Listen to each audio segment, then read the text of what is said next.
नमस्कार, प्रणाम। मैं मानविश्री और आप सभी का स्वागत है हमारे चैनल ट्रेंडिंग न्यूज भारत में। जो अपनी बहू का नहीं हुआ वो बिहार का क्या होगा। बिहार तो अब जन स्वराज के हाथ में है। ये नारा कहीं ना कहीं किसी ना किसी एक ऐसे शख्स को टारगेट करता है जो शख्स बहुत ही ज्यादा नामी और जाना पहचाना है। तो आइए चलिए जानते हैं और देखते हैं कि यह एक नारा किस चीज को और कौन सा ऐसा इंसान है जिसको पूरी तरीके से राजधानी पटना की सड़कों पर एक बार फिर से पोस्टर वॉर देखने को मिल रहा। प्रशांत किशोर की जन स्वराज की ओर से एक पोस्टर लगाया गया है जिसमें लालू परिवार पर तंज कसने की कोशिश की गई है। पोस्टर में लिखा है, जो बहू का नहीं हुआ वो बिहार का क्या होगा। आपको बता दें कि बिहार में प्रशांत किशोर जन स्वराज पार्टी की स्थापना कर रहे हैं। 2 अक्टूबर को पार्टी की विधिवत घोषणा होगी, लेकिन उससे पहले ही जन स्वराज के कार्यकर्ताओं ने राजधानी पटना की सड़कों पर कई तरह के पोस्टर्स लगाने शुरू कर दिए हैं। आज पटना की सड़कों पर जन स्वराज ने जो पोस्टर लगाया है वह चर्चा का विषय बना हुआ है। जन स्वराज के कार्यकर्ताओं अर्पणा यादव ने इस पोस्टर के माध्यम से लालू परिवार पर बेहद तीखा हमला बोला है। इस बार जन स्वराज के कार्यकर्ताओं ने पोस्टर के जरिए आरजेडी विधायक तेज प्रताप यादव और ऐश्वर्या राय के तलाक प्रकरण का तंजा कसा है। आपको बता दें कि पोस्टर में लिखा गया कि लालू प्रसाद यादव वैसे नेता हैं जो अपनी बहू के नहीं हुए, यानी अपनी बहू को भी अपने घर में नहीं रख पाए, तो फिर वह बिहार की जनता का ख्याल क्या ही रखेंगे। आपको बता दें कि बीते दिनों प्रशांत किशोर ने नीतीश कुमार पर भी निशाना साधा था। वहीं आज राजधानी पटना के सड़कों पर उनके पार्टी के कार्यकर्ताओं ने लालू यादव को लेकर बड़ा सा पोस्टर लगाया।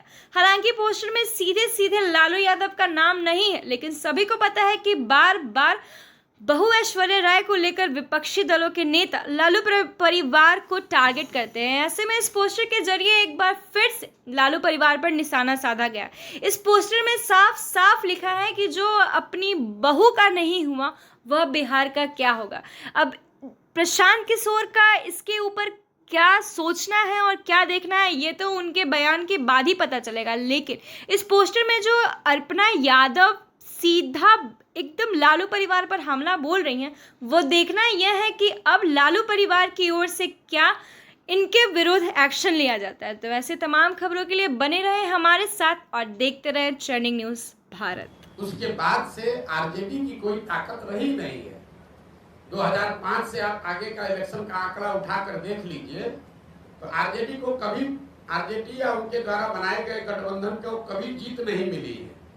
महागठबंधन का एक अपवाद छोड़ दिए जिसमें हम लोगों ने मदद की थी, उसमें भी आरजेडी जूनियर पार्टनर ही था। नीतीश जी के चेहरे पर चुनाव लड़ा था, आरजेडी के नाम पर चुनाव नहीं लड़ा गया था। और अभी का लोकसभा का चुनाव देख लीजिए। इस लोकसभा चुनाव में 176 विधानसभा में भाजपा और एनडीए को बढ़त है।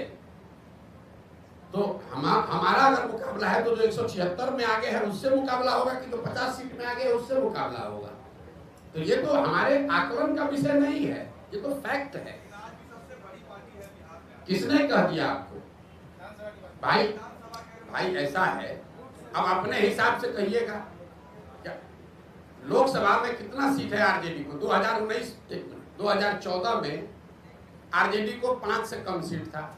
2014 में 0 सीट था। 2019 में 4 सीट मिला। और आप लोग बता रहे हैं बाप रे कितना बड़ा दल है आरजेडी।